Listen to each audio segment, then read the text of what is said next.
Selon plusieurs sources concordantes, on aurait croisé Snoopy dans les rues d'Angoulême. Les paparazzi sont à ses trousses avec cette question, mais que fait cette star américaine en bord de Charente? Alors nous avons mené l'enquête et elle nous a conduit devant cet immeuble où se cache un studio d'animation.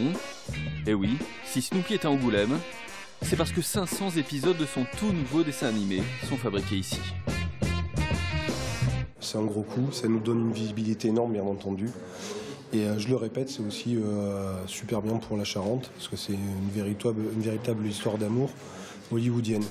Cette nouvelle série a un cahier des charges bien précis, respect absolu de l'œuvre de Schulz, le créateur, ou comment partir des strips originels des années 50 pour en faire un dessin animé à la fois moderne et vintage. Donc à partir de là, il y a une équipe de storyboarders qui vont faire l'animatique, donc mettre ça sous forme de vidéo, qui donne des petites indications du coup d'animation. Il y a une équipe de layout qui, elle, va préparer en fait le travail de l'animateur qui va lui du coup animer ces petits persos. Voilà.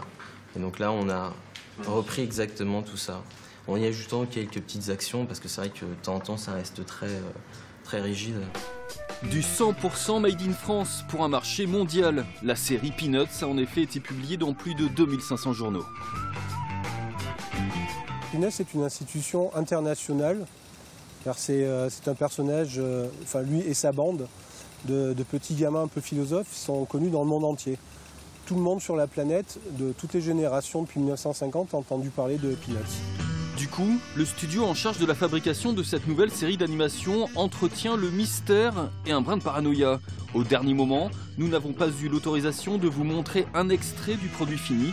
Alors patience, Snoopy et ses potes débarquent sur France 3 à l'automne.